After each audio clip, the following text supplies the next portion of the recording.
Hello, everyone. Britton here. I'm using my new OBS thing I got here. So, yeah, we're covering we did The Last of Us Part 1. Went pretty well. And we did Last of Us 2. That didn't go so well. No. I had broken up with my old computer, and it was still a bit salty from the breakup, let's put it that way. And it didn't capture any of the stuff we'd recorded. So, yeah. So I we had thought a since I 2-hour chat of that went into the ether somewhere. Yep, no, it went into the ether of my computer somewhere, and now we're here. Now we're here. All right, Last of Us 2. Now we're talking about The Last of Us 2 today. Pretty divisive game. Mm-hmm. Where do you want to start? And we had like a really good conversation about it last time, though we were kind of running in circles because it's like, what else you want me to say? Yeah, But, I guess let's take it. I don't know. Should we kind of keep it somewhat structured? Okay, let's start with what I'll let you start. But what did you like?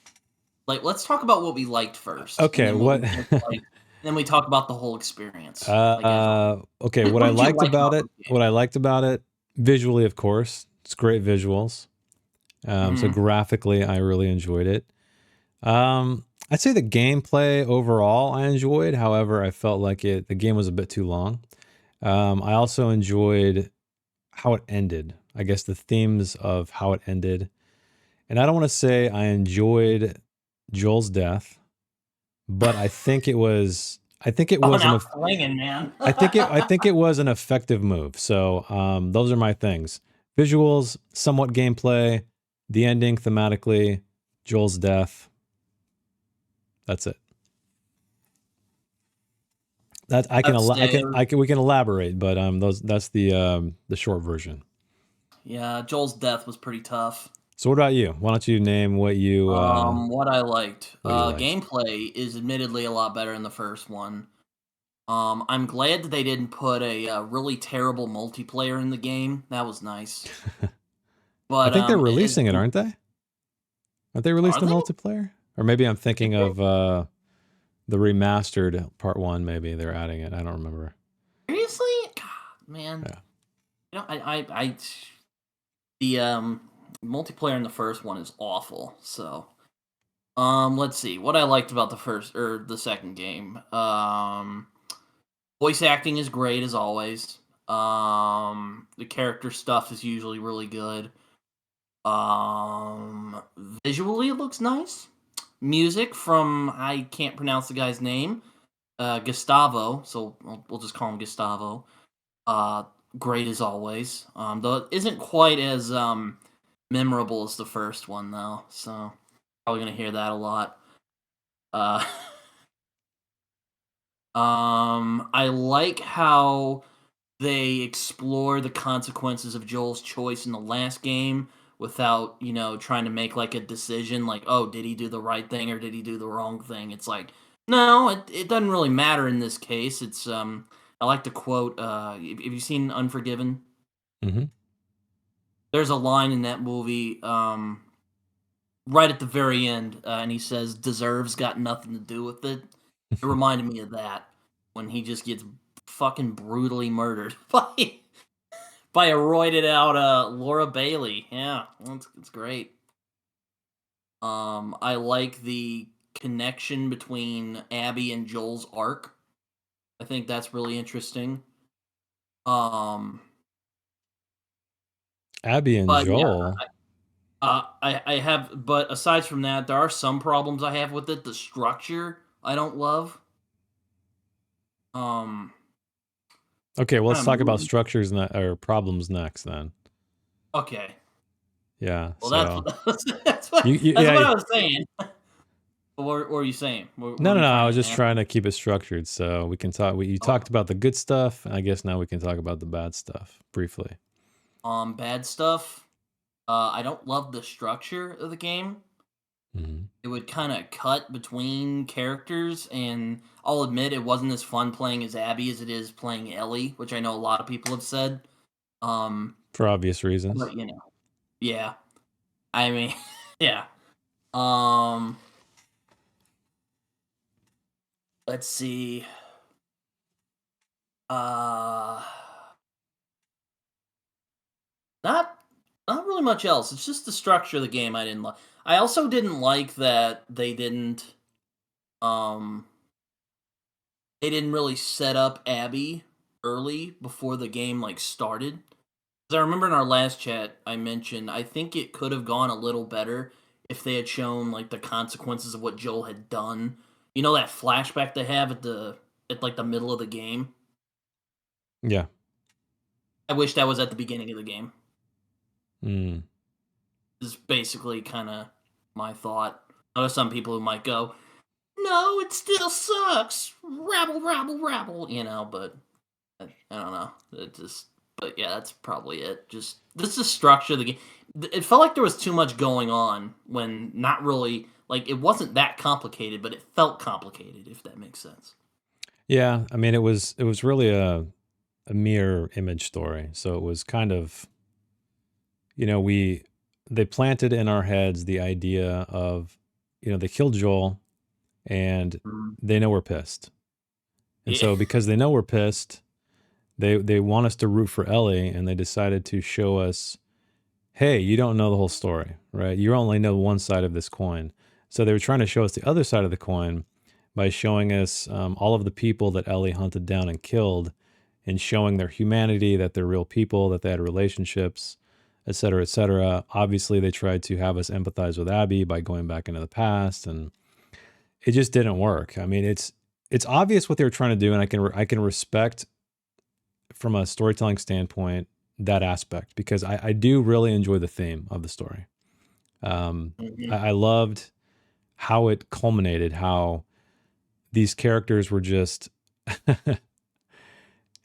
just absolutely torn apart by the end of it, but still revenge drove Ellie on and on and on and on. When she pulls Abby down from that, she's up on that post with her head shaved, and she's like, I'm not going to fight you. And fight, but even though it's hopeless, it's pointless, Ellie still wants to fight Abby because that's why She she she came here. she just can't let go. Yeah, and by the time we get there, even us as the players, we're like, fucking give it up, Ellie. We're done. This is a slog. This is pointless, worthless. You're not going to bring Joel back. I'm over it too. Like I've lost any kind of desire for revenge, and she lost everything. Ellie lost her Yeah. girlfriend, the baby, Joel, obviously, because he's dead. Oh yeah. Everything's gone, and Ending, oh, sorry, I didn't mean to interrupt you. oh, that's Oh okay. yeah, ending was really bleak. It was, and I can And which appreciate I don't that. hate, but it's just kinda like, "Man, that But sucks." that was the You know? point, I think. I think the point was, so each game has a thematic, they're it's very strong themes, and this one's theme was clearly, revenge does not pay. You're not going to get what you think you're going to get out of this, and in fact, you're going to lose everything. You're going to turn into a Hatred monster. destroys. Yeah, exactly. And I so, mean, if love rebuilds, then hatred destroys, is kinda how I view both games. yeah, yeah, I guess to a degree for sure. So like I said, I can appreciate that aspect of the story, like looking at it from a storytelling perspective, a storycraft perspective. I like that stuff. I just think I agree with you structurally. It's kind of weird. I do respect the fact that they were trying to do something new by bringing in a new character rather than focusing on a singular narrative, right, between a couple of people that are together for most of the time. They tried to Mhm. show, hey, what if we took the exact same story, kind of like, or like a revenge story, and, put them up against each other to show people how this just doesn't work. The problem is, though, like you said, structurally, it doesn't work because we have an entire game where we learn to love Joel and Ellie. We Mhm. just barely know Abby. She shows up, Joel saves her, then she realizes who Joel is and just kills him. And so we have and even though they do try to go back and they do try to get us to empathize with her, it's too late. It doesn't work because I'm trying to think of I've always tried to think of this, and maybe you can think of something, but is there a story where you utterly hate a character and by the end of that, you understand them or actually like them? I remember our last chat we talked about a little bit, but there's like two I can think of. Lost, Benjamin Linus, and Never saw it. Jamie from Game of Thrones. And who from Game of Thrones? Jamie? Jamie from Game of Thrones. Yeah, but the thing is, I guess the one difference is that there was no Game of Thrones season 0 where we learned to love all of these characters, and then in season 1 Jamie comes along and screws it all up, and then you know what I mean? Because That's fair. Yeah, that's the one difference is he's that just a prick at the beginning of the story. he's a prick, but he's not. He doesn't. Yeah, we think he's like a despicable person, but he did not murder someone that we held very close to our hearts. You know, that's the difference, and I think that's. I think that's I don't know. I mean, he paralyzed a kid, man. I don't know. No, he did, but again, it's different. Yeah, he's a despicable person, but he did not kill a character that you really empathize with for 20 plus hours, right? Yeah, That's the difference. So yes, you can look at characters and say he's an unlikable character. She's a likable character, whatever it is. But because we had a history with this other character that was then destroyed by this new character, it's a very different emotional response because it's not a one-to-one. There's not emotional weight. It's not balanced. It's imbalanced. And so they tried to say, okay, well, for Last of Us 2, for half the game, we're going to try to convince you that Abby is worth rooting for, right? We can empathize with this character. I don't think it worked. I mean, no, I can agree with you there. It's definitely a big ask because, like, look, it's like if, oh, what can I think of? Like if someone murdered your dad and they like try to go like, oh, but your dad ran over his dog and he wanted revenge. I'm like, I don't give a shit. He killed yeah, my dad. exactly. I would say that's a good example because you have a long history with your dad. He's your dad, and here comes this rando dude, kills your dad, and then you're forced to like listen to his sob story about his history. And then at the end, you're supposed to hope like, oh, I totally get it. Never mind. I totally get it. You know what? You're forgiven for killing it. Well, he had it coming. I'm like, what? No, I would not do that. Yeah. And you know what? Maybe that wasn't the point. And I've said this. I know I said this on the last chat. I've talked about this with numerous friends. I would love to ask Neil Druckmann one question. Was the method by which you force the player to play Abby for 50% of the game, was that to evoke emotion in us as the player, meaning outside of the narrative, or is that strictly a narrative device? So, you have a narrative within this box that is the game, and then you have the opportunity to change something outside, being us, the player. So was his point like to narratively try to make a compelling story as to, okay, I can empathize with Abby, I can empathize with Ellie. The way she killed Joel, I'm okay with? Or was it like, I want to kind of do like I don't know if this would be considered meta or not, but I want to like break the third wall or the fourth wall. I want to pull the player into the game emotionally. I want to drag them through the mud. I want to make them slog through 50% of a game they don't want to play because I want them to feel tired and miserable and just over it by the end. Does that make sense? So it's like using a game to manipulate me as the player or you as the player, not so much to try to keep it within the realms of story, but to use us, to manipulate us purposefully by the end. Because here's the thing. I remember when I played this game, I played it up until the point where you had to play Abby. I played a few levels, and I said, you know what? I'm fucking done with this game. I need to take a break. I put it down for a while, like a few weeks, maybe longer, because I just didn't care anymore. Like all of my investment was gone. But then finally I came back to it because I said, I want to see the ending. I want to see it through. So I pushed through to the end. So again, was that the purpose? To make me literally feel like I'm Ellie? Or was it strictly within the box of the narrative? And I know that's probably hard to, I've never seen him to say that in an interview or articulate himself in such a way. So that's my biggest question. No, but considering how like ape about story he is, but I don't know. Yeah, you Well, never there is know. a famous quote that was pulled anytime anybody defends Neil Druckmann and his storytelling chops. They pull this quote that he posted himself on Reddit. I think it was 2014 or 16, something like 2016, I think. And it was, I'm just going to paraphrase. It was, Bruce cares far more about story. I care more about design. So Bruce being Bruce Straley, the co-creator of the first game, the co-writer, co-game director, And like whatever you want I've to said, call. Jason, I want to see proof of that because I haven't seen that All right. anywhere. I will send it to you in Discord.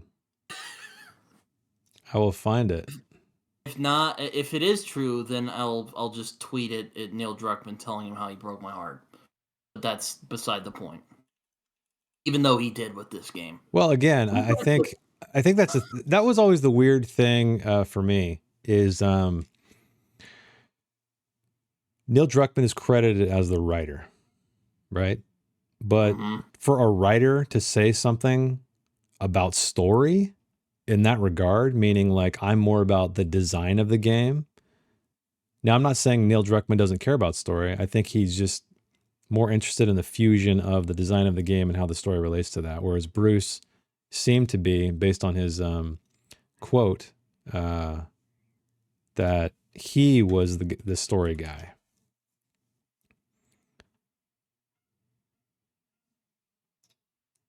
I will find it for you, and yeah, please do. I don't know why it's so hard for me to find this. I've seen a lot of interviews where he's talked about his writing process. So what, you think he was lying? What, that he wrote stuff? No, I don't think he wrote stuff. What I think is here's my theory is that Bruce was a far more mature storyteller. Okay. I think it's pretty obvious that Bruce was Neil's mentor to a degree, right? Bruce had been in the industry far longer than Neil. And so he kind of took him under his wing, so to speak. Neil learned from him. And together they made a great team, right? Together they created this great experience from a design aspect, from a story aspect. Part 2 did not have Bruce. Bruce left. So part 2 is all Neil and his writing team. He's got a team of about 4 or 5 writers, I think. So that's the difference between 1 and 2. You're missing a key creative aspect of it. And I think a lot of people don't know that. Because, you know, Druckmann parrots himself over and over as the fucking mastermind behind The Last of Us. I'm like, dude. And it's total bullshit how Bruce didn't get a credit on the TV show. He's basically erased as part of the creator of the game, which is complete bullshit. I'll kind of zigzag here. I do agree with you that there is a sort of there is a different quality to the second game than the first. The first game feels more concise and tight, if that makes sense. Mm-hmm. The second game is more ambitious to its credit, but that also leads to a lot of downsides. Well, I was also going to mention another thing I didn't like. There's this one scene where it's this fucking idiot from from the community that they're hanging out at starts like making a fuss because Ina and Ellie are together. That was so stupid. Just I don't like that scene. I'm not saying that. Well, that probably sounds bad in some way. I'm probably gonna get you know, I'll get criticized by somebody. Um, yeah, I thought that scene was really bad, and it made me kind of squirm a little bit. I think Yeah. I'm like, okay, I'm like, really? Like, you know, you'd think there's more pressing matters in the post-apocalypse. Some jerk ass being homophobic towards you, but you know. All right, so I'm dropping this in the chat. I will send you the link. But anyway, that's just something to think on, right? So again, I'm not saying that Neil Druckmann did not write anything. Of course, he was a crucial part of the first game. But I think what made what made it magical is the two of them together. I think the Bruce and Neil team is really what made part 1 sing and part 2 falter. That's my theory. All I'll say is what the hell, Neil Druckmann? There you go. Oh, he I've knows. been proven wrong. Hold on. Fucking focus. I don't think anyone's gonna be able to read that. It's this. But then again, Reddit is not always reliable. But it says. Well, I mean, Neil it's a screenshot from his post. Yeah. It says Neil ND, so that probably is him. So, you know, we should have gotten like Neil Druckmann somehow and been like, hey, what the hell? I'm sure he would love to talk to us about part 2. I'm sure he'd love it. Yeah, but I don't want to make any like but with this conversation, I don't want to do any like stupid critical drinker-esque clickbaity bullshit. You know, I want to talk about this game. Well, yeah, that's what I'm trying to do, is talk about it. Because I fucking hate that. I hate that kind of critical drinker type of discourse we have nowadays. It's like, this game is bad. Everyone who plays it and likes it is stupid. Nah. I mean, I don't think that. I think the critical drinker, I mean, he makes good points sometimes. Sometimes he falters. It's his brand, though. It gets him clicks. That's why he does it. But I also do not like critics that just praise everything. So a great example is Chris Stuckman. Do you know who Chris Stuckman is? Oh yeah, I used to love his channel. Yeah, so he's a great example. I haven't watched him so much now because it's just kind of Yeah, the problem with Chris is that he made a statement a little while ago, and he said, you know what? Because he made a film recently. He kickstarted a film called Shelby Oaks. I backed it. You're welcome, Chris. No, I'm kidding. So he's like, hey, I'm a filmmaker. I feel terrible critiquing other filmmakers' works because I know what goes into making a film. Right? I know what it takes, and so I'm trying to be more positive on my channel. And what happened? Every review he does, it's all smiles. Nobody wants that. Nobody wants to hear everything's great either. Well, no, of course. I don't want that either. I'm just saying, you know. Yeah, I know. I think that I'm just saying I don't like it when it's the opposite. Right. Yeah, you don't want anything terrible. That's why I try to be as impartial as I can on my book reviews, because I write books. I'm not going to just drag people through the mud. I try to hopefully explain myself in such a way where I'm not like ripping them a new asshole, but just being a jerk. I'm just trying to be constructive. And so I think, yeah, there's a fine line. Problem is, I don't feel like there's rarely people in the film and game space that are that way. It's like either, like you said, either it's critical drinker or it's Chris Stuckman. It's like I don't really want either of those. You know, I want somebody who's like, it's kind of like what I'm saying with The Last of Us. Do I love the game? No. Do I think there's great things about it? Yes. Do I think it's, you know, a woke agenda? No. I don't think so. Do I think it's a complete disaster and no. There's some great things about it. But yeah, unfortunately, the funny thing is like anytime I put a quitting, like a do not finish video, it gets so many views. People love negativity. That's the thing. People love negativity. If nobody liked negativity, it wouldn't sell. And so a lot of these creators are driven to be negative because people want to be like, oh man, yeah, that was so, yeah, it sucks. So here we are. Yeah, we're the in between. Anyway, back to Last of Us 2. Yeah, Last of Us 2. Um, yeah, I didn't like the homophobia bit. I thought that was kind of stupid. Not Homophobia that bit. What do you mean? Oh, with that old the guy and transgender kid? no. That was fine. I'm talking about like it's the scene like Tommy's wife tries to get the guy to apologize to Ellie for saying some like homophobic Oh, stuff to yeah, her. yeah, yeah. Yeah, I thought that was dumb. The having her apologize, or that he would say some anti-gay stuff. Just all of it. Yeah, that's the problem, I think, when you try to do stuff like that. I thought they handled the trans thing really well. It was super Oh yeah, subtle. me too. I Super don't have a subtle. problem. That's the thing. So my issue It's with not his tackle character. It's just right, a part of it. You right, know. exactly. So when stories, books, movies, video games try to tackle topical things, controversial things, it's a really tough line to walk, because you don't want to feel like you're preachy because you bring it up, right? It has to feel like it fits in the story. It has to feel like, oh, this is just part of the story. It's not the focus of the story. I think that's the hard thing to do. And I thought they did it pretty well in part two. Like, it didn't feel, it's kind of like how Bill's story was in part Mm. one. He's gay. He doesn't overtly say he's gay. He says he has a Wouldn't partner. respect it either. He Otherwise, says, yeah, he says, yeah, exactly. But it wasn't, again, it was just a part of who Bill was, not, hey, I need to put a gay character in this game. Like, I feel like that's the problem. Like, I think, isn't there a new thing for the Academy Awards that you have to be representative to be I admitted? don't know.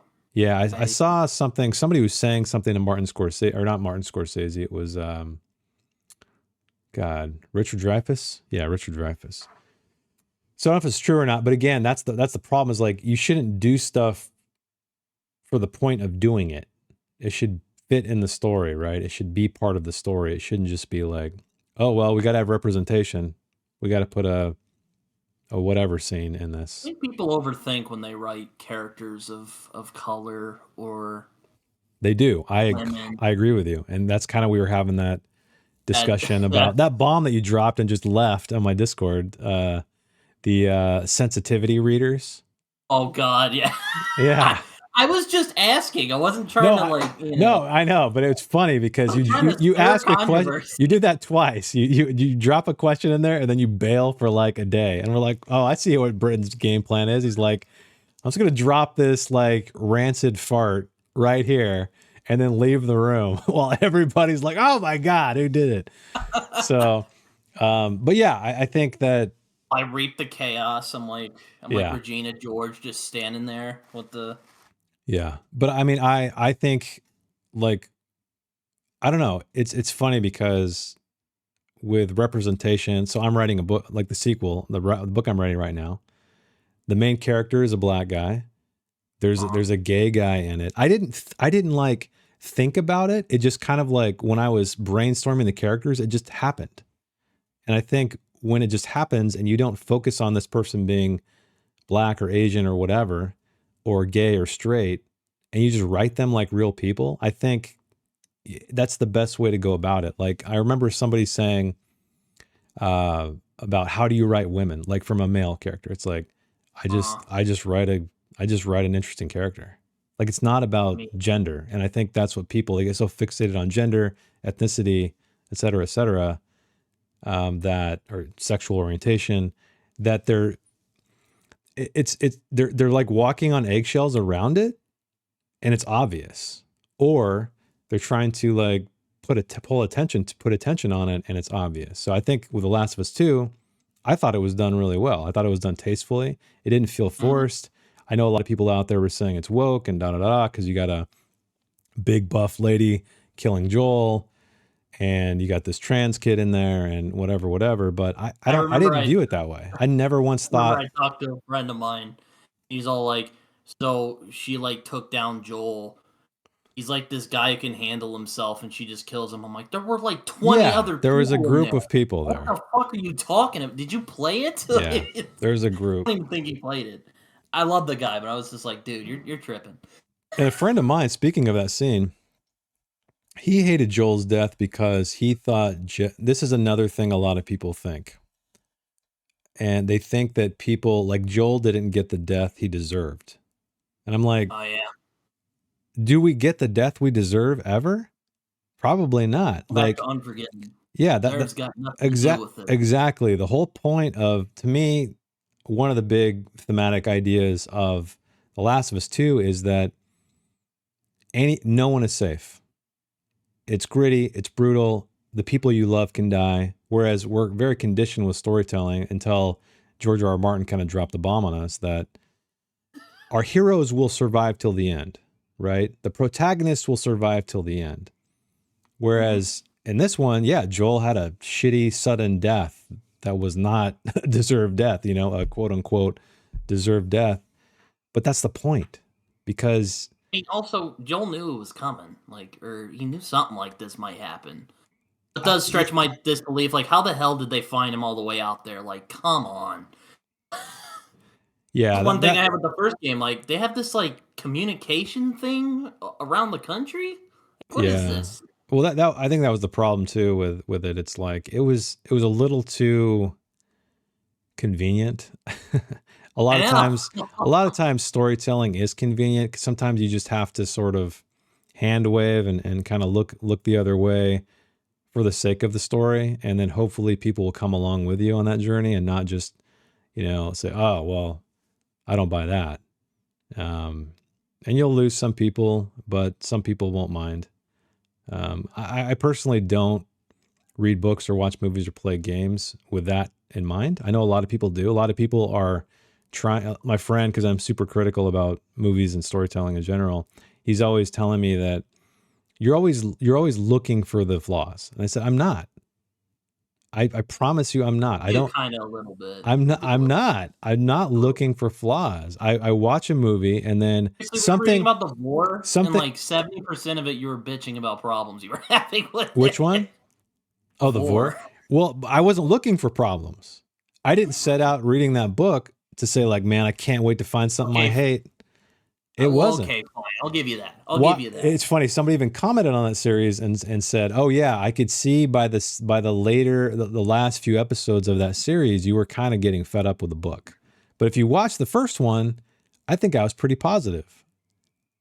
So it took some time for me to like dislike that book.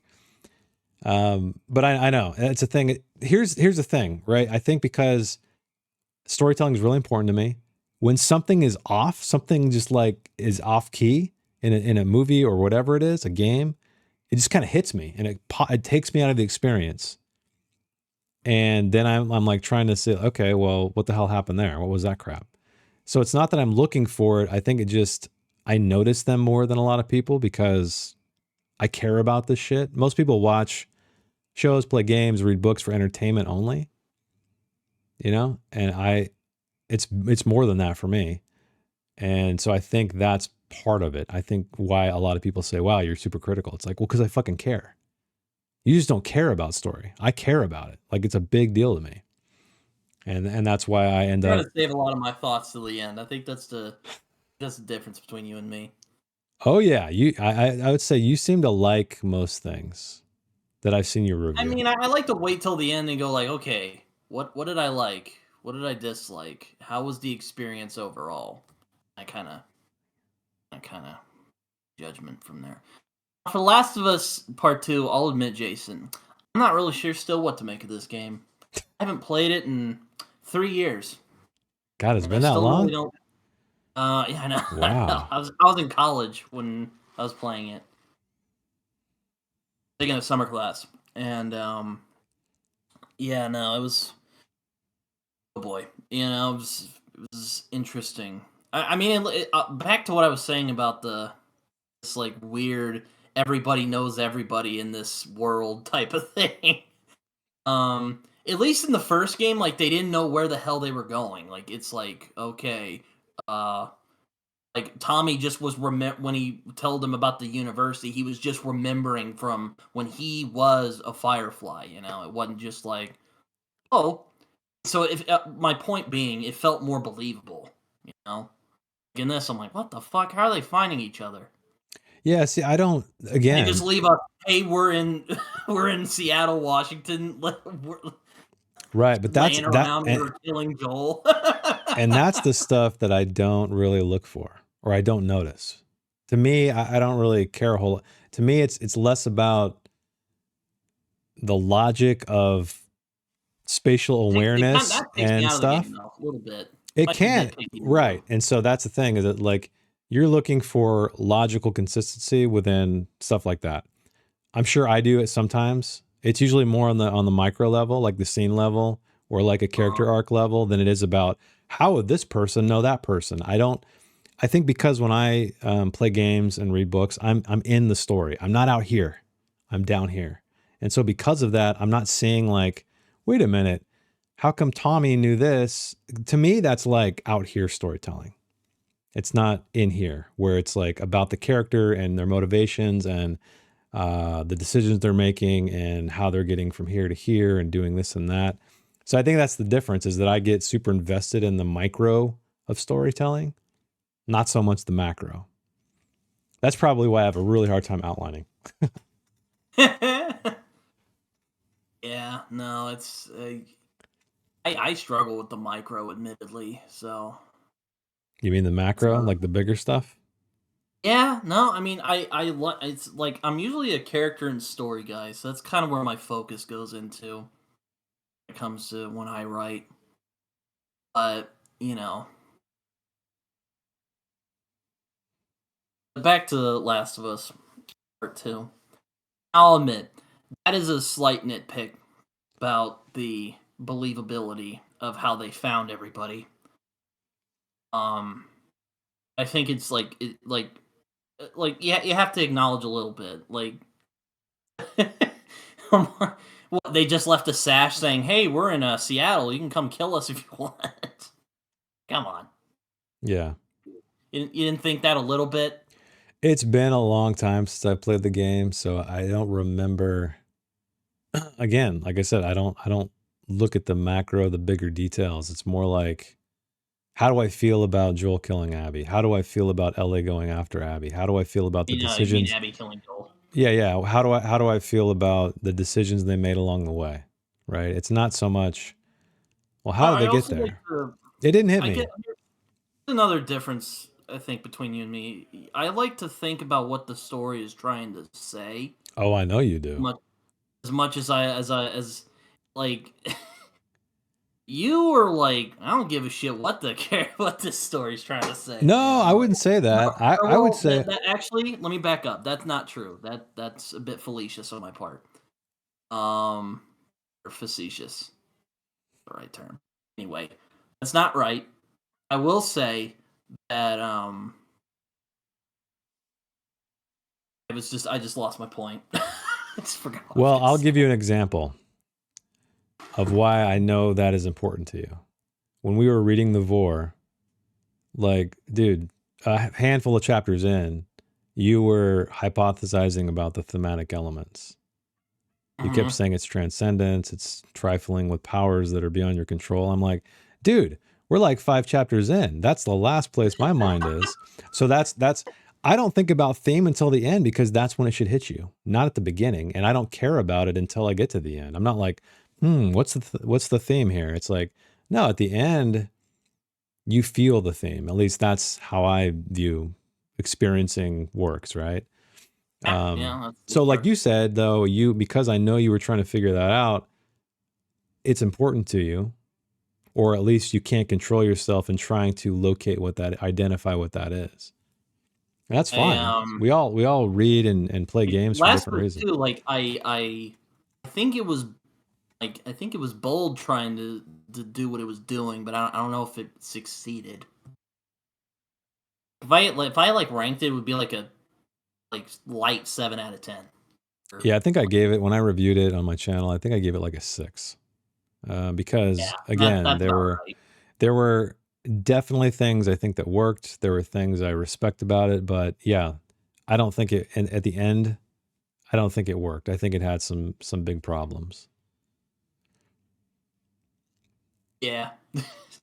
But yeah, no, it's interesting. But yeah, I will say one of the things I like is sort of the reversal of theme in the second game from the first one. Because I was positing in our first review, as you remember, first discussion of the first game. I was like, it's about love.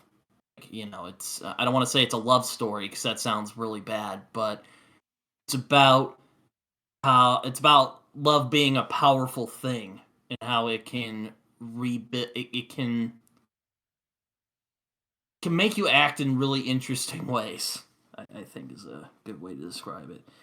In this game, it's the exact opposite. It's about how hatred eventually just destroys everything that's around it. You see it with Ellie. You see it with Abby.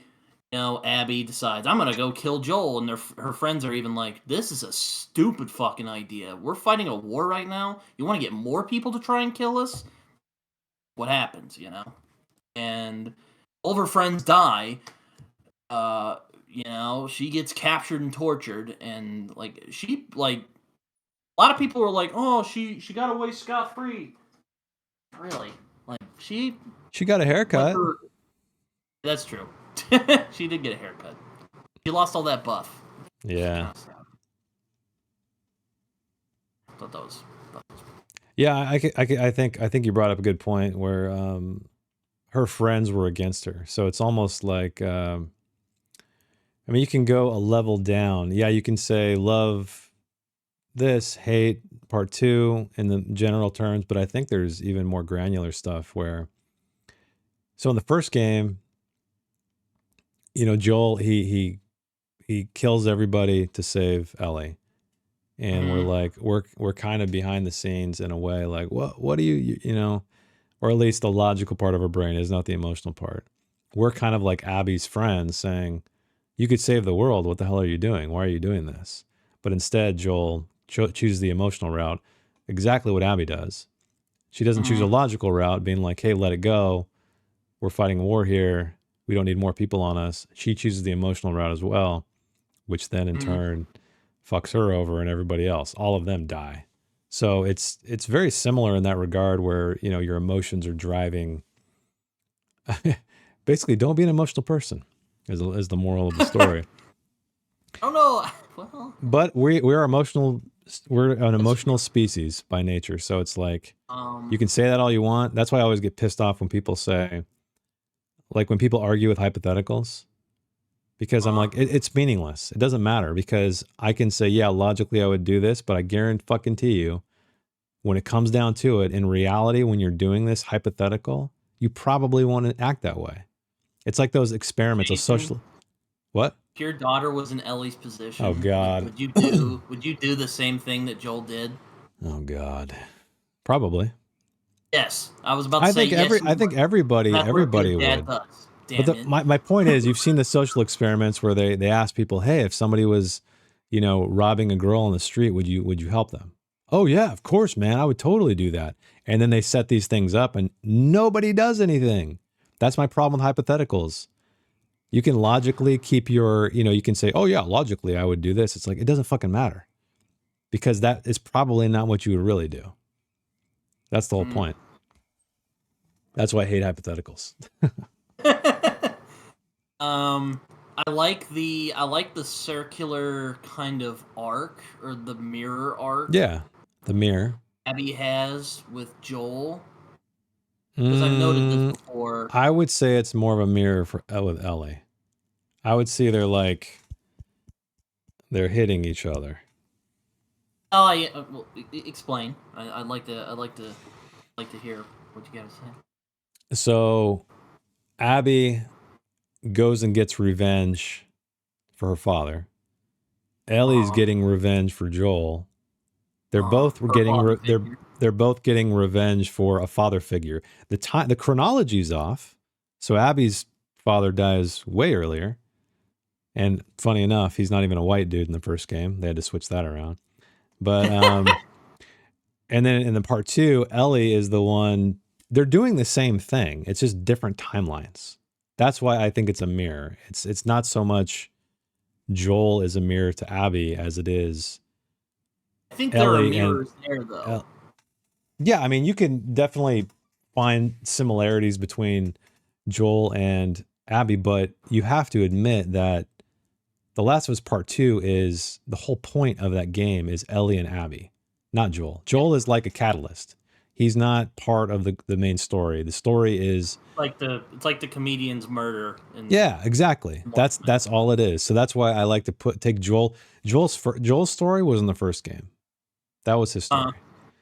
Ellie and Abby's story is the second game. And so that's why I like to think of them as a pair. But yeah, I'm sure you can find all kinds of thematic commonalities between multiple characters, but I would argue that the primary is Ellie and Abby. I can see where you're coming from.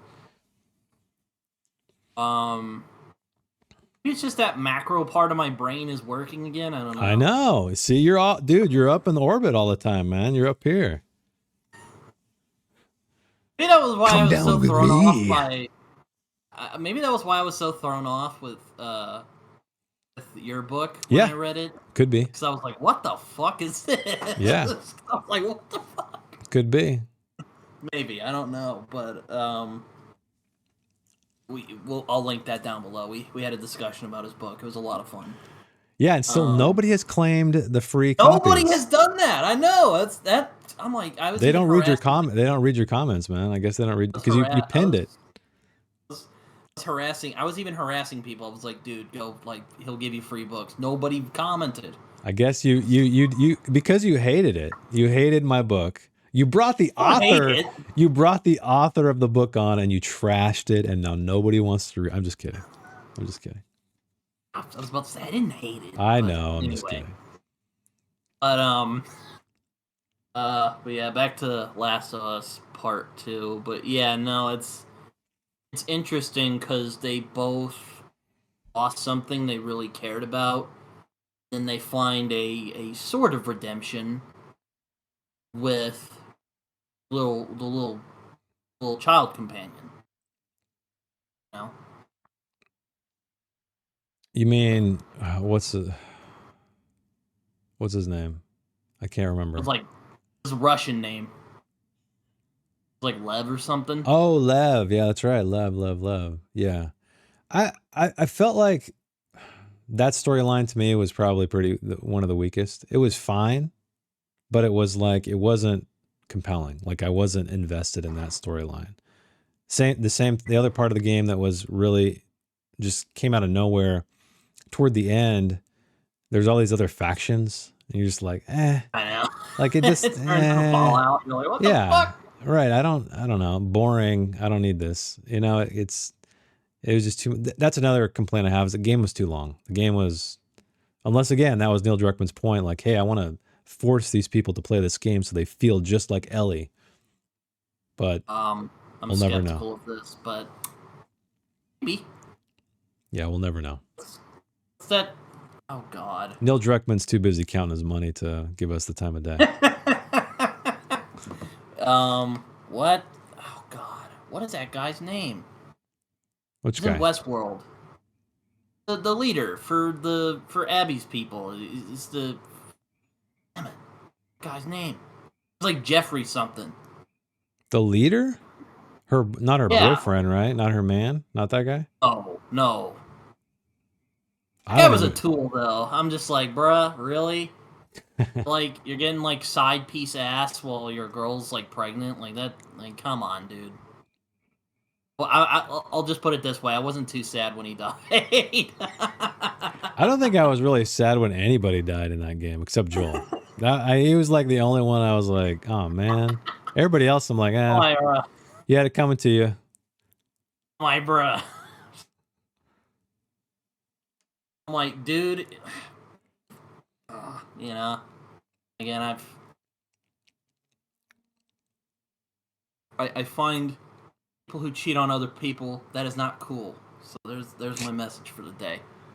That's your. Did you like the comment I dropped in your Peter's get murdered. your sharp objects review? And I was like, what the fuck? You're always finding random shit to comment about. I'm like all right.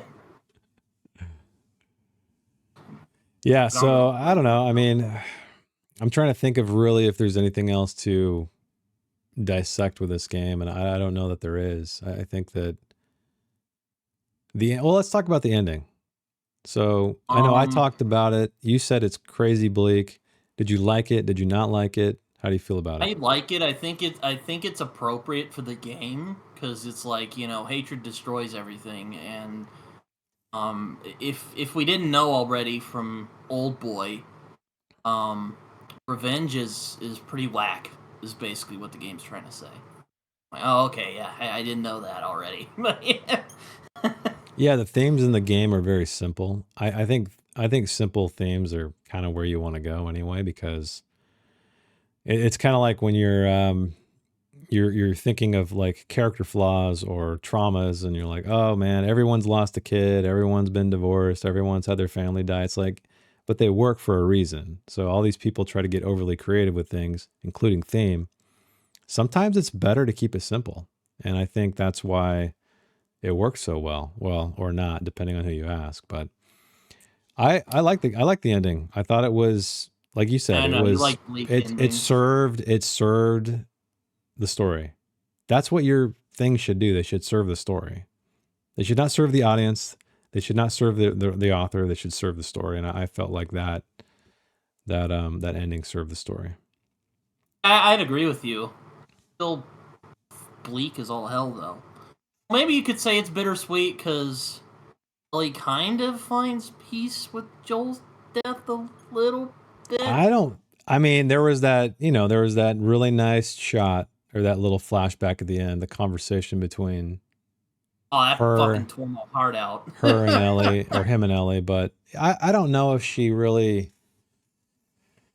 I don't know that she was. I don't know that she really did find peace. Honestly, I don't. To me, Maybe that she kind of realized how royally she fucked everything. Yeah, leaving the guitar behind. That was kind of like saying goodbye to Joel too. She lost her fingers, so she can't play now. I'm like, fuck you, Neil. Yeah. Well, I mean, die. I'm kidding. That's what's cool about stories, though, man. They can really just make you really sad, buddy. And yeah, fiction can affect you. I think that's what's so cool about it. You're like, none of this is real. You're like, none of this is real. That's why I can't hate The Last of Us Part 2, because it did make me feel things. So they were doing something right. Right. It's just they did a couple of things wrong, so it can't be a masterpiece, unfortunately. No. That was my point. That they kind of like how Joel's death, like as crappy as it was, I think it works. I think it works because of what you said. Been even more brutal than Negan's first appearance. Oh, I stopped watching that trash show like way before Negan. That show fell apart. Let me tell you, man, Negan is awesome. My favorite comic book antagonist of all time. I couldn't do it anymore. Oh, you mean in the books or in the show? Oh, comics. I mean, Jeffrey Dean Morgan does fine, but I stopped watching after yeah, that's what I mean. Yeah, I quit that show before I even got to him. Oh. I never read the comic. Well, I read like the first 5 or 10 or something, but that was it. That's an interesting journey, The Walking Dead. It's too long. Yeah. Knowing when to end a story is an art form. Some people just don't know how to do it. I mean, I just don't think he knew how to end that one, because Druckmann can end the story well. I mean, Invincible's ending is amazing. That's what I mean. But when you have something like a zombie apocalypse, you can only do so many things so many times, and then you're repeating yourself. Yeah, that's true. It's just like The Last of Us. It's either, man versus zombie, or man versus man, or woman versus woman, however you want to say it. Yeah, but one of the things I like about post-apocalyptic stuff like The Last of Us or Walking Dead is that idea that human beings are being pushed to the limit. Yeah, for sure. But again, don't do it for 10 seasons. Don't do it for 100 comics. Just hang on. End on top. Let's do a Breaking Bad. Let's do a Nick. Let's do a Nick, Beef. what the hell's that? The Nick by Steven Soderbergh with Clive Owen. It's like a turn of the century medical drama where he's God, how many like, movies has that man made? Well, it's a TV show. God damn it. It's on Showtime. It's amazing. Beautiful, beautiful ending. It's exactly how the only way. True Detective season 1? What? Yeah, True Detective season 1? Yeah, it's great. But I mean, what I'm getting at is endings. So the Nick ran for 3 seasons. It had a beautiful ending. Breaking Bad ran for 5. Beautiful ending. Ending things is tough, especially when you're successful. You know, when you come out of the gate like True Detective. Cary, I can't remember how to say his last name. Cary Fukunaga or something like that. The director. He left after season 1. That was a problem. He and Nick Pizzolatto were a team. And Cary's like, same thing with Alex Garland. He's like, nah, I'm one and done. I don't want to sit here and milk this fucking property till it dies. I'm going to end out on top. So season 3 is pretty good though. True Detective, it was fine. It was a bit of a redemption, but I liked it. It was fine. It wasn't season 1. It wasn't even close to season 1. I agree with that, but I still enjoyed it. Yeah, it was fine.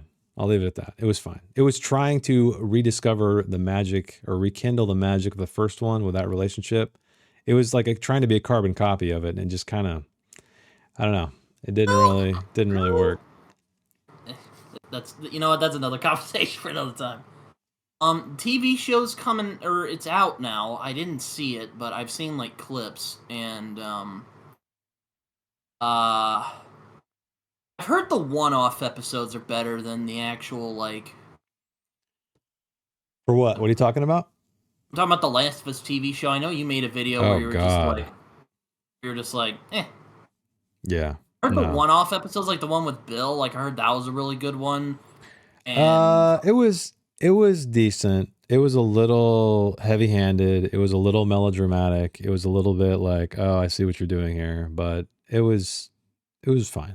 It was decent. Yeah, I don't mind a gay love story. I mean, I don't either, but it was, again, it's the way you. Moonlight's a great movie, man. It's the way you conduct it.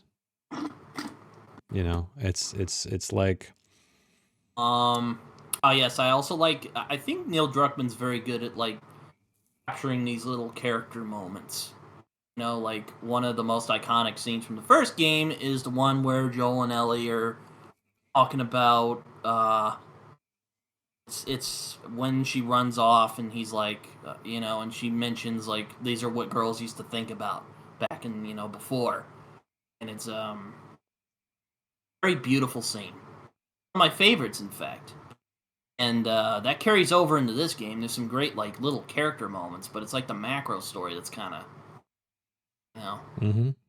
not up to shop. Yeah, when they go to the museum and get in the rocket or whatever. Yeah, or she's playing the guitar and it's fun playing the guitar. Did you mess around with that? Yeah, a little bit. It's just it's just a gimmick. It's just a stupid gimmick. I don't need it. I liked it. I thought it was neat. I mean, you just. I say whatever you want. I don't play the Last of Us games to dick around with a guitar mini game. Let me just put it that way. I don't either, but sometimes it's not a bad idea to dick around. Especially if you're playing like Fallout, like you can fucking dick around anywhere, man. Yeah, but that game is for dicking around. It's an open world game. Last of Us is not. That's true.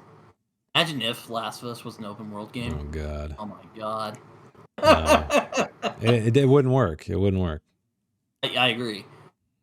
The funny thing about that Bill episode from the Last of Us show, I kind of wanted to see more from Bill, at least in the game. Like I wanted I would have really loved to see like a DLC like Left Behind for Bill, Well, I think that's another thing. That's another thing that's great is you you leave the audience wanting more of something. You don't give them everything they want.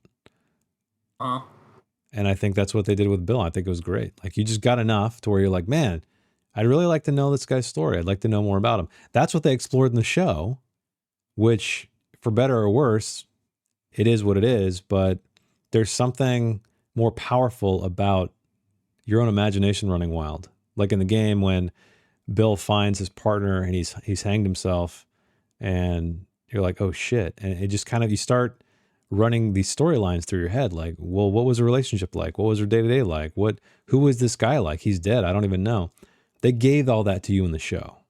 So while I think it was a decent episode, I think sometimes not showing that stuff is better. Because now you have their entire story in 1 hour. Their entire fucking story. There's no questions. There's no what ifs. They gave you everything. I think that's not good storytelling. I think you want to leave people wanting more and leave it at that. Let their imaginations run wild. Let their desire take over them, you know? That's what I hate about all these fucking Star Wars Part 25s and Indiana Jones 5. It's like, dude, let it die. Let it fucking die. Move on, man. It's just they don't know when to end it because they want to keep just milking that cow. You know, with Star Wars, there's a lot of things you could do with Star Wars. I mean, stories you could tell in that world. There are, but what do? They keep trying to like inject this bullshit nostalgia to get those people, you know, little baby Yoda. Oh, the Mandalorian, it's Boba Fett masquerading as, you know, it's like, come on, man. Tell a new goddamn story. Star Wars Day, I was just like, hey guys, happy Star Wars Day. You send a gif of some guy beating up Baby Yoda. Yeah, Star Wars. Star Wars. It's funny. I love Star Wars as a kid. I had all the toys. I even saw Return of the Jedi in the theater when I was like 4 or 5 or whatever it is. And man, good times. But yeah, they fucked that franchise. They continue to fuck it. You would like Star Wars Jedi Fallen Order. I think you would like that game.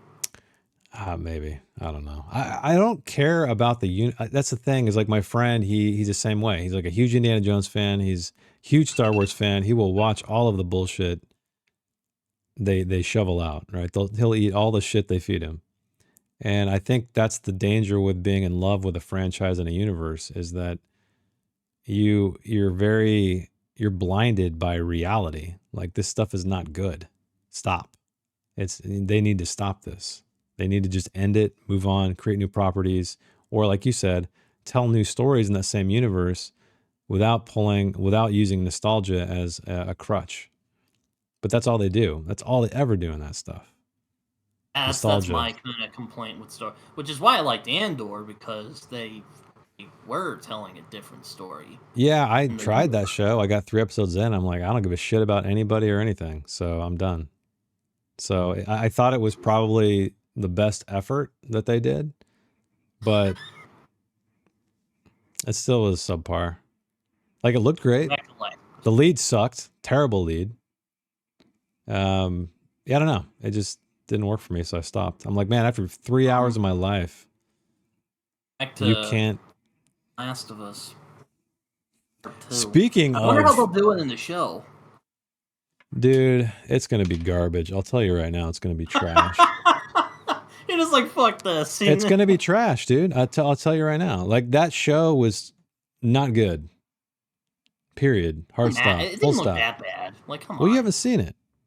I haven't seen it. But when so if the game didn't exist, I would have said, yeah, that was all right. It was okay. It was kind of decent. But because the game exists and you know the storytelling in that game and how much I just prefer the game. It was just heads upon shoulders over this fucking show.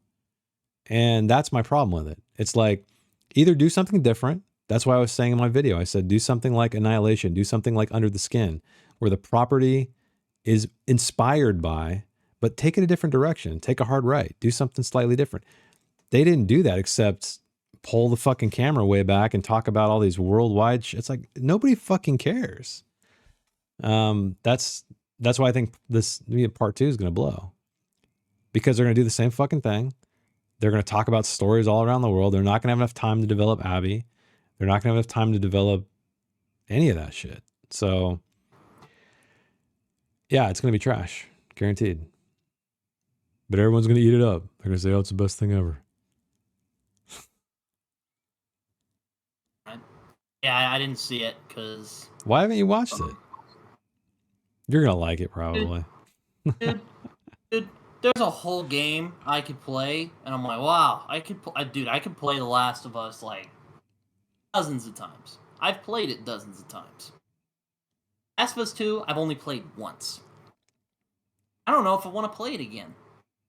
There you go. I don't. That's all I gotta say about that. Yeah. Again, it's not that it takes it's not like it ruined my love of the first game. No. It didn't. I still love the first game. Yeah, it did not pull a George Lucas or a Kathleen Kennedy. Did not do that. I'm not going to say it ruined the first game, not by a long shot. First game exists in its own little bubble. There are some people who say that, and I'm just like, shut the fuck up. No, yeah, I can't imagine how it would ruin it. It's just like, it's like saying the new Star Wars ruins the original trilogy. It's like, it doesn't ruin it. That still exists, and I can just say anything else doesn't exist. I don't have to watch it. I'm telling you to watch the Clone Wars, but you're prejudiced against animation. Oh man, I just can't get invested in googly-eyed. Fine, I'll give you some arcs, and maybe you'll like them. Again, it's out of order. It's out of order, dude. Out of order. It's an anthology sort of series. I think it's just it's too far. Like, I think I needed to watch it when it came out for me to. I think if I watch it now, I'm like, wow, this is dated as fuck. The acting's not that great. I could just. It looks super cartoony. I don't know. I need something like Arcane. I was invested in that show. You enjoy Arcane. So, well, Imagine Dragons can go fuck themselves, but everything else was great. I like Imagine Dragons. You do? Oh man. I'm okay. Man. I don't really care much for their music. There's better bands. I'll put it that way. You can tell me if you want me to edit this part out later, or if you want the world to know. I'll listen to Radiohead over Imagine Dragons. Well, that's a good answer. That's the right answer. That's the right answer. If you held a gun, like if you pointed a gun at me, Jason, and said, "Hey, OK Computer," or whatever the fuck their album was that blew them up, I'd be like, "Dude, OK Computer, like, come on." Well, you'd probably say anything with a gun to your head. You'd agree to anything.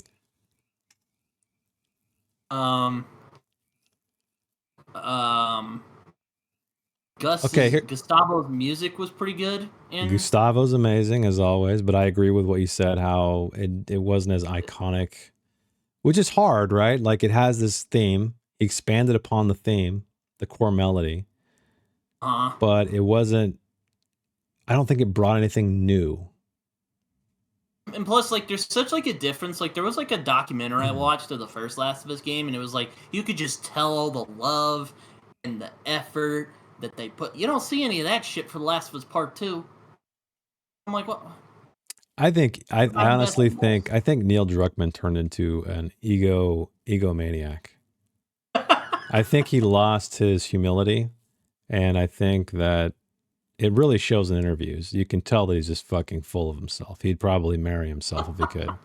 And I think that's the problem. I think that's the problem, is that when you get in your own head too much, and you're never like listen to criticism, or you can admit when you made wrong decisions. I think that's the death of creativity. And I think that's exactly why you're not seeing all of these behind the scenes things. I don't think they had the same camaraderie. The team, Bruce is gone. I think it was a very different environment, and I know it's too bad. It's too bad. It's too bad. I would love to see a Last of Us 2 documentary where I get to see all the love and shit that they put into it. You know, I can't at the moment. Maybe there's something out there, but you know. Oh, not that I've seen, but I guess I never really went looking for it. You know what I'm talking about? It was like a thing. They like put it up on the Naughty Dog channel, I think. Yeah, Yeah, I think I probably took clips out of it from my video. Yeah, no. Like I remember I watched a scene from the TV show because, like I said, I've seen like clips, and it looks like a fan movie. Like I'm talking about is when Joel is like interrogating the guy about where Ellie is. Which, by the way, they bring back in this game in a really neat way. Like in the fucking show, it looks like a goddamn fan movie. The second one, you're like, holy shit, Joel's gonna fucking murder everybody. He's gonna tear Well, this that's fucking why I guy's wanted to, head off, man. right. That's why I wanted to show it back to back in the video so people could see, like, look at the cinematography here. Look at It the looked like attention to, shit. yeah, look at the attention to detail. It looked like, yeah, that's the problem with the show is like most of it looks like shit. Most of it has no regard to telling a story with a camera. The cinematography is trash. And I think, I was shocked. yeah. Like, dude, this is an HBO show. Looks like that. Yep. Like, come on, man. I think The What? Last of Us was probably the first HBO show that really looked worse. It kind of like sealed HBO as like, okay, they're going downhill. This is not HBO quality, period. Like, So, if I watched the Last of Us show, I'd probably be like, it's okay, but it's not the game, you know? That's why I haven't watched it. I'm like, dude, I got a great game right here. It's actually downloaded on my PlayStation 4, so I don't have a physical copy. But like, I don't need to. I don't need to fucking play it. Like, no, I don't I need to think I fucking. think so. I watched it out of curiosity, but I would agree. I would I'm say, surprised you got suckered in. I thought you'd be the same way. I no, assume I'm not. you I'm actually watched no, it. no, no, because I'm not like I'm not like, oh, it's gonna be shit. I'm not gonna watch it because the game is what I I need didn't and think it all I was gonna be need. shit. I just didn't want to watch it because I'm like, dude, I got a game right here. Like, I'll just play that. No, I know, but aren't you're not curious at all as how they adapted it, how Pedro Pascal would bring Joel to life, how Bella Well, Ramsey. okay, maybe a little bit, That's what I mean. but It was curiosity. like, And I'll tell you right now, that opening scene of the show, I was like, this is gonna be shit. you mean I saw they like try to go like a cordyceps. Yeah. It's like, oh, Why did 19, you do that? dude, Why would you fucking do missing that, the man? fucking point. Like, why? You know? Exactly. But Last of Us Part 2 is gonna start with like a fucking exposition fucking dump. You're like, dude, I know. Yep. Come on, man. Yep. Oh, oh my lord. But I was part wearing the two, guy was wearing Ellie around like a jacket. It was weird. Why? Stop uh, that. yeah, I probably won't watch season 2. Probably not. Just because you really I, hated the second game. well, no, because I don't. The showrunners have shown me what they're going to deliver. Because it got mostly universally loved reviews, they're not going to change a thing. They're not going to try to up their game. They're not going to try to improve upon the things that failed because they thought they knocked it out of the park. I wonder what the audience score is on Rotten It's Tomatoes. high, man. It's like 90s or something. Seriously? Yeah, I'm fucking shocked as I'm shit. shocked. I thought it would be like mixed. Yeah. It really Maybe took me we're just aback. weird. Well, I mean, that's why I had to make that video. I was like, people need to know that there's something wrong with this. And what was great, I liked your Last of Us video. thank I you. did. Well, when I got a lot of love went into that video. And so a lot of the comments that were great, they're like, thank you. I didn't know what was missing. And now I do. Thank you. And I think it makes me so happy because I know a lot of people will watch things or play video games or read things and not know. They're like, I don't know why. And then hopefully I can help them understand. And so they can at least be happy with the fact that, oh yeah, it's okay to not like this. I know why I don't like this now. So many people just don't know why they like or like things. And I think it's Yeah, important to Last of know Us that. Part 2 on the one hand, it's just the quality is just, you could tell just like it's stark difference. That's because the graphics. The graphics do look really nice. Well, I I'm not mean, gonna- there's been a lot of time between the two. So of course it's Yes. going to be better. It's on a different console even. I'm not to say that the graphics from the first game look like shit. Like, it's fine. Yeah, I'd actually like to Clearly, play like, the remastered one or the remake. I would like to play that again in full fidelity. remake, just call it remastered. Well, they did a Cynical remaster bastards. already. That's why they had to call it a remake. Cynical sons of bitches. I know it's all Sony's fault at the end of the day. I wouldn't blame Sony. I don't know. That fucking cartoon with the guy like, we got to have money. That's Sony right now. After Last of Us blew up. Yeah. I even saw like clips of the when she fucking kills David in the first game. Like it's so different. You talking about the show? Yeah, I'm talking about the show. Oh yeah, dude, it's in my video. You can So see the awkward in difference. comparison Yeah. to the first game where you're like, shit, man, this is fucked up and sad. Yeah. You know? Yeah. It's just like, it's. Like I said, I saw clips. I didn't watch the show because I imagine Pedro Pascal would do a good job because He's fine. I mean, it wasn't Troy Baker to me is Joel, and like I agree with you. that's all there is to say, man. I love Pedro Ashley Pascal Johnson, I love Pedro and Pascal as Ellie. an actor, but I just don't. I wasn't a huge fan of his Joel, really. I don't want to fully blame him though. I think that he didn't get enough time. There wasn't enough screen time with him and Ellie to explore those characters. And Was Ron Swanson a good? Was he a good Bill? yeah, he's fine. I mean, he was wrong. He was basically the character he always plays, except he's gay. That was the only difference. The kind of just, I don't even know how to describe him. Everybody knows who Ron Swanson is. So. Oh, he turned Bill into Ron Swanson. Come on now. Cool.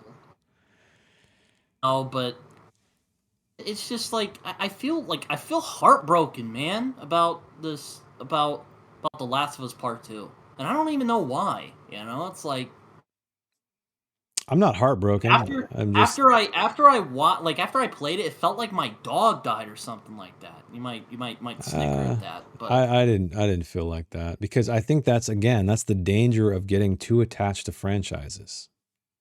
Because just like with Star Wars, just like with Last of Us only has 2 games, granted, but there's probably going to be a third one. People get so attached to a franchise that, yeah, I think so. That they can't just let go. They can't let go. They can't let part 1 exist in isolation. And it sucks because it's like you said, it's a lot of those people, because they're clinging to it. They're like, oh, it ruined my entire experience. The entire first game is ruined for me. I'm like, why? Why? It's a separate thing, man. Just like, leave it at that. Like I leave the Star Wars trilogy. I leave it at that. I felt really bad when part 2 ended. It was like my dog died. Well, I did not feel that way, dear audience. But I was disappointed, but like I said, I can respect the ending. I didn't feel like my dog died. Oh, I don't know. It was what it was. We had this beautiful thing, and now it's just like can't enjoy it the same anymore. I still love the first game. Like I'll play it over and over again. I still love it. If I felt like a figurative dog died, it would have been that moment. PewDiePie put it perfectly when he was playing the game. That first scene when you're playing Abby and with her dad and she's younger. And he says, oh my God, I don't care. I don't fucking care. When it's obvious what they're trying to do, they're trying to make you empathize with Abby. That is when my figurative dog died. That is when all of the storytelling completely fell apart. I don't even know if that was the midpoint. I think it was maybe like the first third. But that's when I knew it was garbage. I was like, okay, you guys lost me. I thought it was redeeming toward the end. Like I said, I like the ending. I thought the ending was cool, but yeah, it was just You're like, oh my God, I don't give a shit about this girl. What are you trying to, you trying to get me to empathize with her now? Give me a fucking break. I don't know. I'm a bit mixed because I don't think Abby's a bad character, but it's just, she killed Joel. You're up here. That's why. You're up here. You got to be down here. When you're up here, you have less emotion. When you're down here, it's all emotion. I think that's how you and I differ in the way we look at stories. I know. Because you're saying, oh, Abby's a good person. Here I am.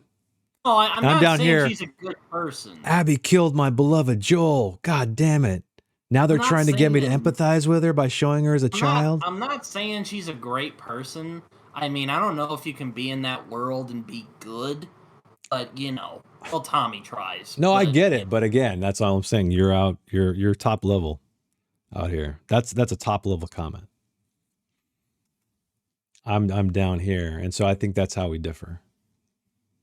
I mean, it wasn't easy. I was like, when she fought Ellie, I was like, God, I want to fight Ellie.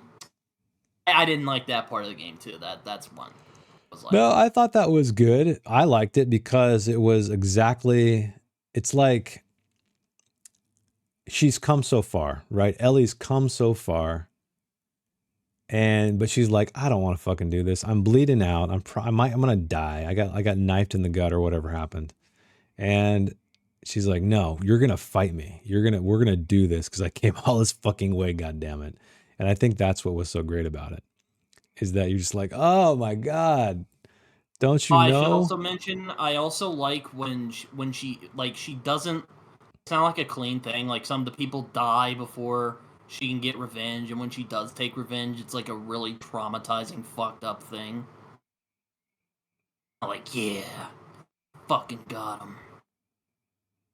Oh, Abby? Does that make sense? Oh, I mean Ellie. When Ellie gets her revenge on people, it doesn't feel good. Yeah, I think that's the point. I feel like I was conflicted, but I wouldn't say I wasn't on the other side yet. It wasn't like I was like, oh no, Abby's friends, but I'm like, yo, this is kind of fucked. Like, Ellie, you should probably let this shit go. I don't know. It was, I would say it was a little cathartic for me. I'm like, burn it all to the ground, man. Burn it all to the ground. Just burn it all. Burn it all to the ground, man. So annoying trying to like sneak into that hospital. Oh my God. That was a fucking nightmare. But I think part of my anger was it wasn't just that Joel was killed and I wanted to see Ellie get a revenge. It was also Neil Druckmann pissed me off with his storytelling techniques. And so I was angry at him. And it was almost like he was trying to get us to exactly what you said. When Ellie kills, all of Abby's friends, he's probably like, oh, I'm really trying to get them to see the other side. I want them to see that. Well, it wasn't really that I was like, oh no, Abby's friends. No, I know. I'm not saying you did. Like, every person has a good side, or I think that. Like everybody. Like, even Stalin loved his daughter. Doesn't change the fact he was a monster. But, I get everybody has good parts of themselves. But it wasn't really. It was more that I was disturbed that Ellie was going down this dark path. That's what I felt. I think Neil Druckmann was trying to go for that. You're out here. Come on, man. Come on, no, it's fine. It's fine. I'm just trying to illustrate your thought process, just so you know, it's not bad. It's fine. It's just a different way of looking at it, and that's fine. Everybody looks at things differently. Yeah. Can you at least give me a bone? Like, okay, I see where you're coming from. I do see where you're coming from. I do, and I'm not saying you empathize with Abby's friends while they were getting killed. I just feel like I was just saying, for me, it was twofold. It was that I was invested in Ellie. It was like, yeah, burn them all to the ground. And part two of it was, Neil Druckmann, I can see the bullshit you're trying to do, and I fucking hate it. So I'm not going to get to your side. So it was kind of like twofold for me. because when you can see the point someone's trying to make in storytelling, it's a little like, I don't know. It's a little takes you out of the experience. Yeah, because you're like, okay, you're giving me a message. I see the message you're trying to give me here. And I think that's what bothered me. I guess I'm interested in how theme is conveyed through character. I am too at the end. So you like to you're trying to figure this shit out as you go. I'm like, once I'm at the end of the experience, I bask in it and I absorb it and I wallow in it and I'm like a theme. I feel the theme. But yeah, you're like, man, I feel like from the get-go, you're like, I think that the theme is developing here. It's like, which is fine. That's just how you experience story. There's nothing wrong with it. But I don't even think about that stuff until the very end, because honestly, it's kind of hard to, I guess if you like figuring stuff out like a puzzle, kind of like how people like to figure out a plot, how it's going to end. You're like, oh, I bet he did it, or I bet she did it. Yeah, I don't watch movies or play games or read books that way. Really, I don't like murder mysteries like that. You know, like Miss Marple, that type of shit. I mean, I like Knives Out and Clue, but that, you know, yeah. I don't like that. Like, but no, it's like, yo, Ellie's going down this really dark path, and I don't really want her to go down this dark path. More about, look, I care about Ellie. I want it's like my child, you know. You're like, oh, well, see yeah, but the beauty of it is, I felt like I was embodying Ellie, you know. That's what the beauty of it was. I don't feel like I was, like you said, I'm not looking at Ellie as like, oh, my child, I don't want to see you go down this dark path. I was literally like in her head. I was Ellie, and I think that's what made it feel so good. And it was the exact opposite. Didn't feel good, though. It did to me. It was the exact opposite.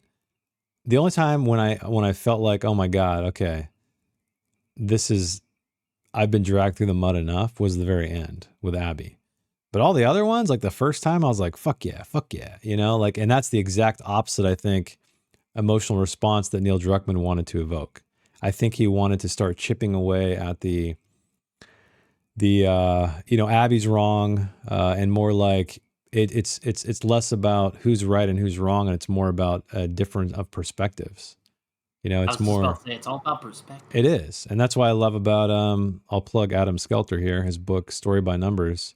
He talks about competing viewpoints. That's all it is. So many people get stuck in the mix of thinking about heroes and villains when it's really just a differing perspective. You have a different worldview. That's what he calls them, worldview. And you have competing worldviews, and that is essentially what creates conflict. Whereas when you look at comic books, it's super just rudimentary. Early comic books where it's like bad guy, good guy fights bad guy. We want to see that. You know, it's the real world's not like that. It's no. You know, and so I think that's what Watchmen was written. Yeah, right, exactly. Breaking Bad's a great example of seeing someone who you care for and empathize with turn into a monster. You know, it's the same kind of thing. It's about worldview, and that's what was great about Last of Us 2, is that it was literally a differing worldview. We just happened to be fully seated in the Ellie Joel worldview, and that's why it didn't work, because they had the just impossible task. I'm going to say the word impossible because I think it's impossible to get us to empathize with Abby and see her point of view when we've already come to love Joel and Ellie. Like, I just think it was impossible. I think it was a brave storytelling, you know, attempt. But like you said, I don't think it worked. I don't think it worked personally. I mean, I wouldn't say it's an enjoyable experience. Like the same way I wouldn't say the film No Country for Old Men is not an enjoyable experience. But I mean, I think No Country for Old Men's better. But you know, that's beside the point. I think it has a similar effect. That's what my point is. Well, I hate it when people say enjoyable, because people enjoy different things. I think that A lot of people don't want to watch movies that are difficult or emotionally draining or sad or whatever it is because it's not quote unquote fun or enjoyable. I love that stuff. I love bleak, darkness, hopeless, bittersweet. I love all that stuff because I think it's worth experiencing. I think if every movie you watch is like a heroic triumph, it's pretty fucking boring. And so that's Yeah. why I kind of like uh I can look back on The Last of Us 2 and easily say that I'm glad I played it. I don't regret it. I think there's some definite storytelling, you know, mistakes in it, but there's some really great moments as well. So I wouldn't, I've even thought about it. I'm like, how would I improve it? How would I solve the problems? I don't know if there is a way. It'd be really tough because, my mind immediately goes to, well, we need to not have Joel's death happen so soon. We need to learn who Abby is and see her progress, learn to love her first. And then she meets Joel and then she kills him. And we're like, what the fuck? I think, but then I'm like, well, how would that work? Then the rest of the game wouldn't play out the same way. So maybe there's a way to structure it that way. Because I Like I think said, maybe have the flashback with her and her dad at the beginning of the game. it's more than that. It's like we need to spend enough time with Abby. Not just see a flashback of her and her dad. We need to spend time with her. Learn to put her in a situation storytelling wise where we learn to love her. I think that's the biggest problem is we never, pretty common writing advice is within the first 10 pages, you want to try to have people empathize with your protagonist, like really quickly. Either you feel sorry for them, possibly, maybe they have like undeserved pain come upon them. Maybe they're super resourceful. Maybe you can appreciate them as a person. Just something. You don't have to love them, but you have to like, okay, I can get behind this person. That's what they didn't do in The Last of Us 2. They tried to do that after they dropped the bomb on us by killing Joel. And that's the issue is that now you're trying to get us to love this character or understand this character after you made us, you're starting from absolute hatred, like less than zero, and trying to convince us in a way. It's like, we can see through your shit. That's why PewDiePie in his video said, I don't care. Oh my God, I see what you're doing. It's painfully obvious. And I think that's the fault of, from a storytelling standpoint, is that when somebody pauses your story and stops reading or watching or playing, and they're like, I see what you're doing here, you failed. Speaking of that, it's funny that Joel takes up a hobby of like woodworking and like creating guitars. Why is that funny? No, it's just like it's just like we saw him in the last game. He's like this unstoppable force of nature almost, and then here he is, just being an older man. Yeah, I think that's the Like, I can make a challenge. guitar. Some guy on my video was commenting about that and saying how he'd murdered so many people. And I'm like, I see what you're saying, but also it's a video game, right? Yeah. It's not like a interactive narrative. Uh, So as unrealistic it is Joel to like be a one-man army and kill all these people, it's like it's a game. It's still a game. So no, that's why I'm it not exists. saying it's not too like it's not. I'm not like saying like it's unrealistic or anything. I mean, he Well, probably you're would have got. saying how it's like a huge contrast from his No, character. I like the contrast. Is what I'm saying. Oh, Yeah. okay. You like it? Yeah. No, I like it. It's because he's older now. He's kind of settled down. Like Softened a little bit. my dad, for instance, is definitely way more mellow than he used to be when he was younger. So it's cool to see, that kind of transition in a character. They've become Like get wiser. mad? What? Did your dad like get mad or something? Oh yeah, my dad had a temper when I was a kid for sure. Was he like a badass when or No, something? no, Like no. Joel? I wouldn't say he's a badass. No, but he had a temper, and but now he's like way more mellow, and so it's cool to see that in fictional characters too. When you take that into account, when you're like, okay, he's a different person now. How can we Oh, yeah. reflect that time has gone by, he's matured, he's changed? Because that's important, right? It makes them feel more real. Yeah, I mean, Joel's like big struggle in the first game is that I agree with you. By the time the first game's over, his story's over. Like, what are you gonna do with him in the second game? He's just gonna like tag along and be like, "Hey, Ellie, how you doing?" Yeah. Like, you sure you want to do this? And she's like, "No." That would have gotten.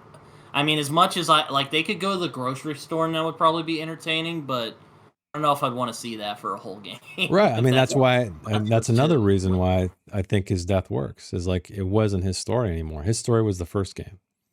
This is Yeah. Ellie's story. So, granted, you didn't have to kill him, but I think that was an effective way of going about it, of getting him out of the picture.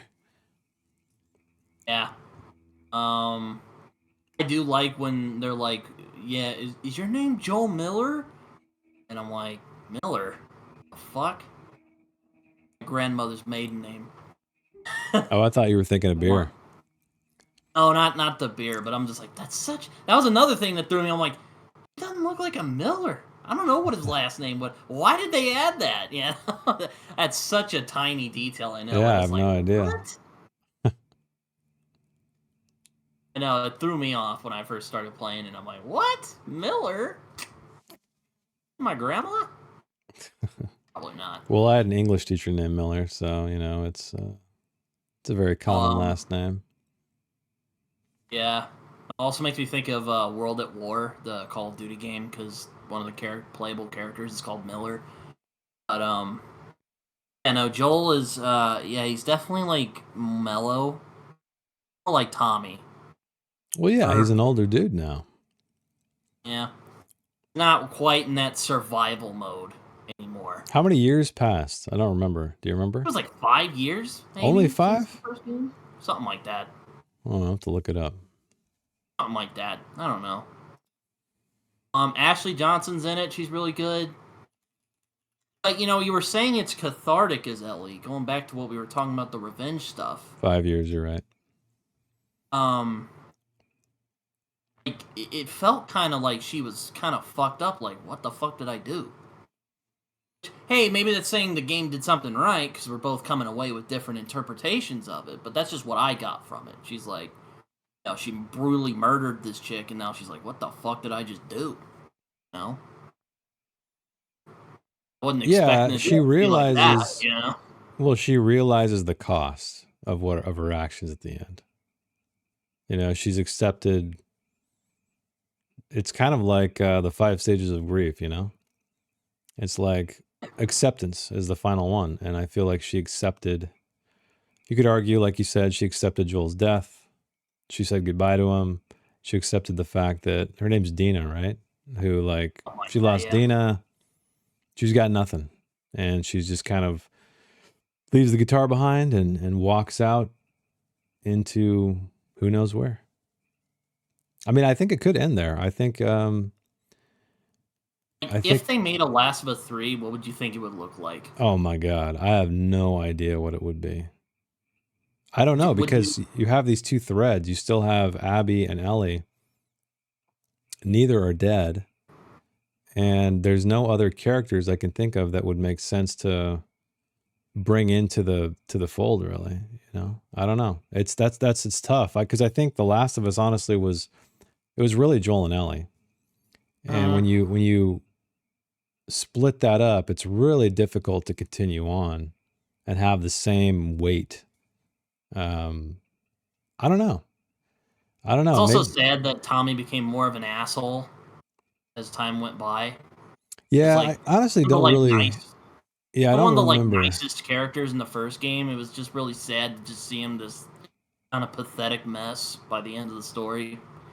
Yeah, I don't really remember, honestly, that I think Neil Druckmann, he can't let it go. I think he's going to try to come back with a final to make it a trilogy, at least. I would think so, but you never know. I mean, he kind of wrapped up all right in the second one, unless he has a story he wants to tell. Yeah, or to prove to the audience that he's, they didn't basically scare him away, that he'll do it again. Because again, I think he's up his own ass.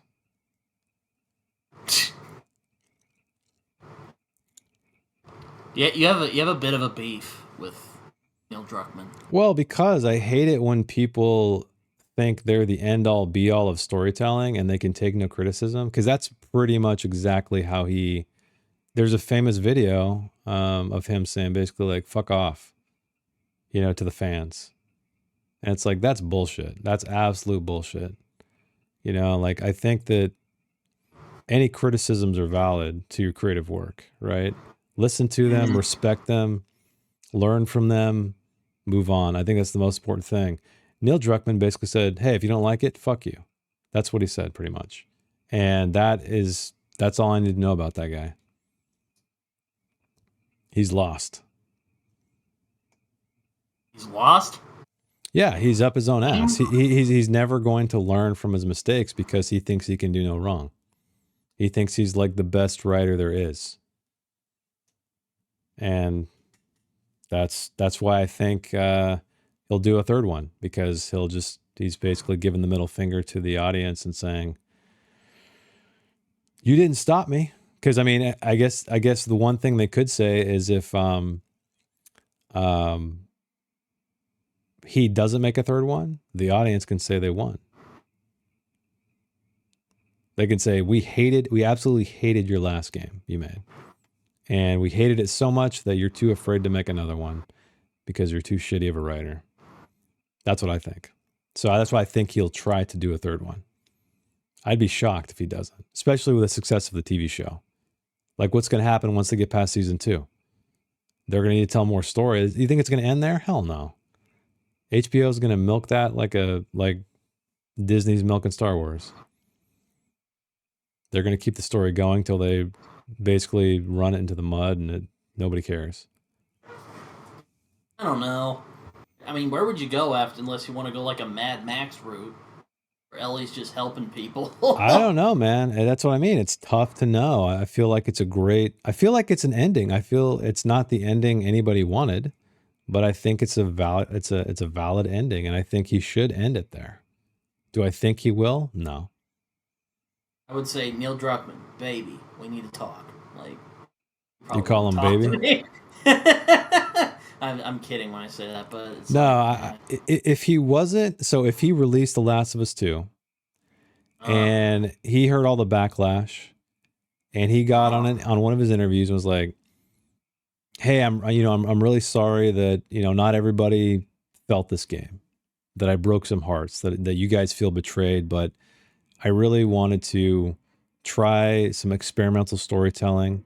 I wanted to try to do some things that would ruffle some feathers, right? For the sake of, showing you that thematically, the world of The Last of Us, nobody is safe. It's a brutal, unforgiving world. And but I appreciate the feedback. I'd be like, I totally respect the dude. That's how you should be as a creator. You should never just say, you know what, if you don't like it, fuck you. You're wrong. You're an idiot. Well, that kind of brings another argument, like, when should an artist be beholden to his audience, and when should an artist, like, stick with his guns? I think an artist should always stick to their guns. You were just saying that, he just kind of went fuck you to the audience. I mean, I wouldn't do that.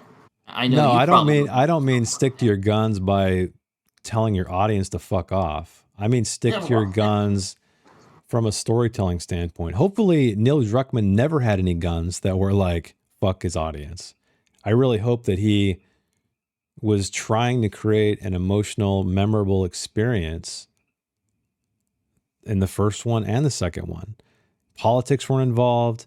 Money pressure wasn't involved. I hope that's the case, because Naughty Dog's always been a company that fosters creativity. They take as long as they need to.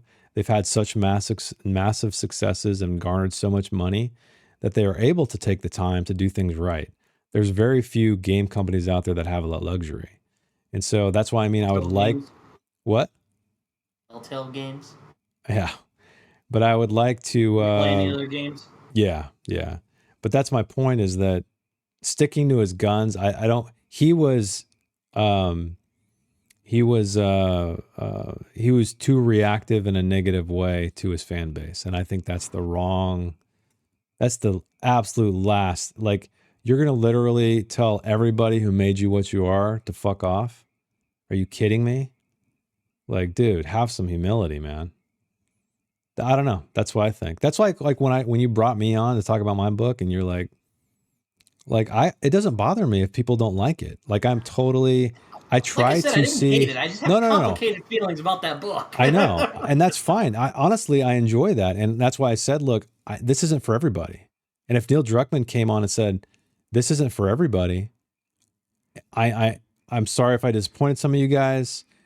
Storytelling is, we made some tough calls. Da da da da da. I respect your opinion. I'll try to do better. I'll try to take your feedback into account, et cetera, et cetera. Not bending to their will, but like, just say that, like, this isn't for everybody. That's all you have to say. And that's fine. Not everything is for everybody. The Last of Us Part 1 is not for everybody. There's plenty of people who think it's a piece of shit game, I'm sure. Like that guy I was arguing in my comment section. He was just going off about how... I remember I saw one comment from this guy who's all like, Last of Us, the title. Like, he was like nitpicking. Yeah, he was trying to extrapolate what us meant in the title into this global. I'm like, fuck off, dude. Like, you were so beyond wrong. I don't even know where to begin. But then I was trying to be like devil's advocate, where I'm like, well, he's kind of. Well, I humored him and I said, I don't know what they meant by it, but now that you have me thinking about it, perhaps it means Ellie and Joel, but also the world. It's like a dual meaning. Like, most things in story should do double duty. They shouldn't just do one thing, And I think that maybe he's partly right. I don't know, but he's arguing that he's saying the story's here. Fuck no, it's down here, 100%. That make me a crap writer because I. No. The macro. No, because I think that there's a lot of value. So a good example is my book that you read. I was so down here and you're so up here that it fucked with you. And that's why I can firmly say, like, it's not for everybody. It's not up here. It's way down here. And if you're not a down here kind of person, you're probably not going to get it. You're probably not going to enjoy it. And that's fine. That's totally fine. And there's a lot of people who read up here. They like to read like, oh, does this logically make sense? They're looking down from a 30,000 foot view to see if all the pieces line up. That's totally fine. Not everybody's brain works the same way. Not everybody enjoys storytelling the same way. And that's totally fine. So I don't think it's going to make you a bad writer. Not by any stretch. I think if anything, you'll easily see the holes that other people might find. Whereas me, I might not, because I'm down here.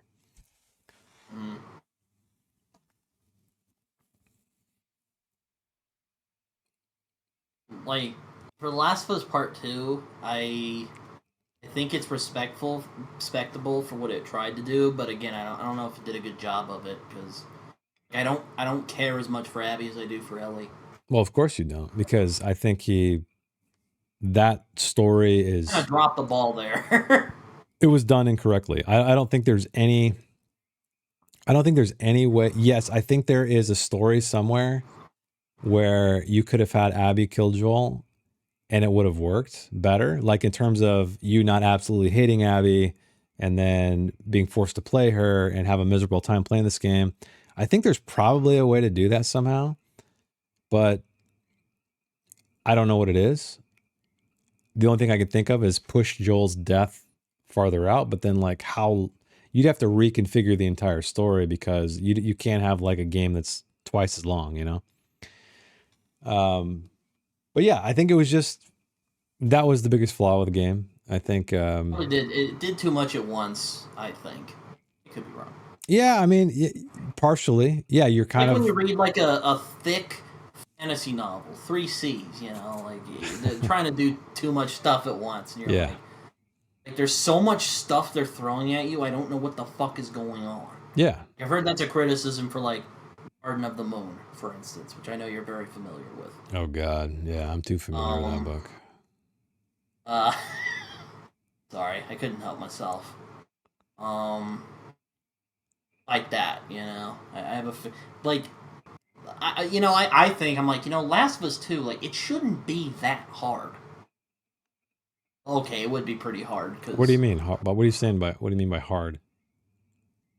like, shouldn't be that difficult to continue Joel and Ellie's story without dropping the ball. Well, I think the question you have to ask yourself is, what are you going to do? Because the reason why we love the first one so much is you have character here, you have a character over here. They're forced to be together, and they're just like bumping. They're like water and oil. They can't ever do it. And then finally, they're breaking the laws of physics. They come together. Joel, puts his daughter to rest, literally and figuratively. And then Ellie learns that she needs him to take care of her. So how do you create something like that? Taking these two characters, going ahead 5 years and just having them do their own story.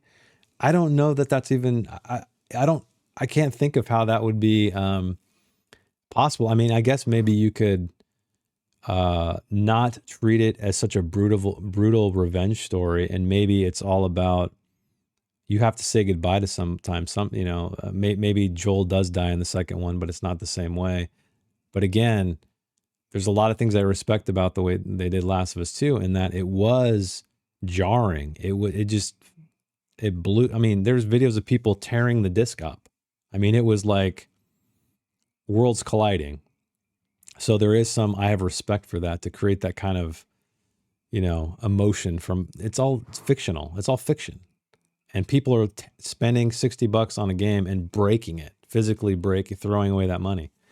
And so doesn't care, that's what I mean. And so there's something that's powerful in that. So maybe that's how it had to go down. I don't know. Maybe even though it's flawed, maybe that's what needed to happen. I think, I don't know that, I'd really like to know how many people love part 2. Like as much as or if they love part 2 and love part 1, or if they like hate part 1 and love part 2. I'd be really curious to talk to somebody who really loved part 2. I've met a lot of people who don't like the first game. What about part 2? Do you know anybody who really loves it?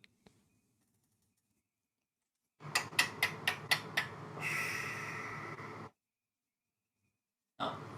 Yeah, that's what I would love to talk to that person and pick their brain and just see, what is it? Like, what is the I'm more lenient on it, but I wouldn't say I love it. No, like I'm a 6 out of 10 on it. There's things I like about it, but I think it's overall a very flawed game. But that's why I'd love to talk to somebody who is in love with the game, who thinks it succeeded on every level, or at least the majority, let's say. Yeah. But I don't know who that is. I've never seen that person. So I haven't seen him either. I haven't met a lot of people who don't like the first Last of Us game, unless they're just a contrarian. Yeah. A lot of people think I'm a contrarian. Or sometimes. Yeah, maybe I can be sometimes, but I don't know. When it comes to story, I'm not. It's very important to me, and I wouldn't just be a contrarian just for the fuck of it, Well, no, you're not the critical drinker. I think he's just he's too far gone. He's like, man, this is how I make my living. I can't be the nice guy. Contrarian bullshit for the sake of it. Yeah, I can't. Here's one thing I'd like to know: why the fuck, after I've unsubscribed to this man, I don't watch his videos anymore, it keeps showing up on my feed? Maybe because you're looking up movie stuff, and they just YouTube lumps it in because he's a popular channel. I like analysis, so that's one of my goals as a writer. I want people to like analyze my stuff. That's something I would like. I want a subreddit one day. I think that's cool. I think. Don't you want a subreddit, Jason? I mean, I'd be flattered, of course, but I think for me, I would think that's kind of vain to want one. It's pretty vain, especially when you've never. I mean, you haven't even released anything yet, and you're like, you know what? I need a subreddit. No, it's a goal. It's not like I'm saying I should have one. But your It's a goal. goal should be, I want to tell an amazing story and release it to the world. Okay, fine. One of the That's what goals. I want One your of the goal to be. goals. But that's what I mean. It's One of like, them. One of them. what makes me happiest is when, honestly, when just people read my shit. Like, even if love it or hate it, when someone takes the time and like sits down and spends hours of their time and actually reads something I made, that's pretty fucking cool. I think that's the coolest thing, even if they hate it. They don't have to love it, but just, I don't know. I think, because reading it's not like a movie. You sit down, sit down for an hour and a half, 2 hours, and you're done. You know, reading, unless you're a speed reader, you know, it takes time. And so whenever I find out people, when a review pops up, I'm like, man, somebody actually took the fucking time to read my stuff. That's awesome. You know, shit, if I get a subreddit and analyst, I can't even talk right now. Analyzing. Yeah, they're analyzing it. That's cool too, but I don't know. I'm still kind of in the holy shit, somebody read my stuff mode. And I don't know if that'll ever go away. Yeah, I mean that's what we all want as writers, right? Yeah. Writing That's why that's why I give away half my shit, because I'm like, I'd rather you read it. I'd like to know what you think than make any money. Chapters for you to pre-read and give some feedback, and like barely read the first chapter, kind of hurt my feelings a little bit, but no, I'll get back to it. I'm like, look, you don't talk about the pros just yet, because I'm gonna go back and fix it. Just, you know, let me know if there's anything in the story that doesn't make any sense. Yeah, I feel like we're going in circles now. So yeah, I think we've exhausted. Yeah. To sum it up, I have some complicated opinions on this game, but is it like the Star Wars sequel trilogy that just destroyed the love I had for the first game? Not at all. I'm gonna play the first game till I die. I mean, I still think it's one of the greatest games of all time. I'm not gonna change my opinion on that. Second one is a downgrade, though. It is no Empire Strikes Back, sadly. Wish it was, though. Yeah. Don't you wish it was the Empire Strikes Back? Yeah. I mean, I wish it was as great as the first game, of course, or even better. But unfortunately, it wasn't. There was a lot of risky storytelling decisions that were made, and that's okay. I think that's cool. I think when you play it safe, it's worse than taking a risk, because a lot of the balls. That's for sure. Yeah, a lot of the like franchise sequels, like Star Wars, they're not taking risks. They're just, they're just like, okay, yeah, we'll make this thing that'll be, it's all right. It's kind of forgettable, but it's not. No one's not going to piss anybody off. Whereas I feel like The Last of Us, or Part 2, they tried to. Jedi piss people off. Yeah, that's true. But I feel like with Part 2, they took some crazy risk, and I got nothing but respect for that. Than trying to play it safe and appeasing the fan base. Did it succeed? I don't think so, but they tried.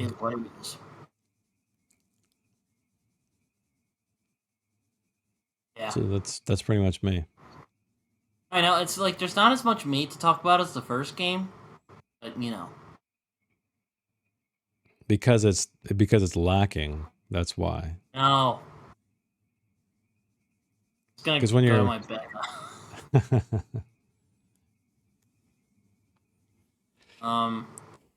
Yeah, no. It doesn't destroy my love for the first game or anything crazy like that, but it's definitely a downgrade. That always sucks. Yeah. Is that 2 copies of House of Leaves right there? No, it's 1. Oh wait, you mean another, like somewhere else? Yeah. Yeah. That's mine. That's hers. All right. I think we've exhausted all we've definitely about this game. 2 hours. If you've made it this far, audience, I commend you. I didn't want it to be this long, but oh well. You can cut it down because we might have to use your version, because we both recorded a version of this. I don't have any like editing software at the moment, so um, yeah. Jason, if you would like to share some of your stuff, feel free. Yeah, if you've made it this far, you can check me out my YouTube channel. Just look my That name D and up. D stuff, you still doing that? Yeah, at the Adventure Archive, I run games on there. I also write books. You can check me out on Amazon. Just look my name up. Even had a That's discussion about one of that's his me. books. We did. Should do this again sometime. Oh, I'm sure we will. Partnered on a couple of videos like this, so Mm-hmm. someday. Um, what will we talk about? Unless you want to do one where we viciously argue about the vor for about 2 hours. Well, I have that. I'm gonna do that series where I bring people on to talk about, a quote unquote favorite novel. So I'm gonna work on that series. So maybe we can have that conversation. All right. Well, I've been Britain. Check me out on Twitter, Goodreads, and Letterboxd. Check me out on where else can you check me out on? Discord. Elena. I keep telling people to come visit my Discord, and like it's a ghost town over there. Yeah, I think Goddamn Western. I think I might have started it too early. you did. I didn't start a Discord until somebody kept asking me, "Do you have a Discord? Do you have it?" And I'm like, "Okay, I guess I'll make one." And I might have to delete mine and like start over at some point. I mean, it I'm doesn't hurt. actually getting subscribers. I have like Yeah, 121 now. You just recently got 1,000, so I congrats know. about that. Thank you. I It's was gonna only tell you that at the beginning, but it's only taken 3 years, no, I don't want to. Yeah. but I enjoy it, so it's not about the numbers. All right, Jason. I enjoyed this conversation, Same. despite the quirks that happened. I'll let you delete that stuff out. All right. Or you do whatever you want. But yeah, I think I'm good for now. So take care, everyone. Bye. All right.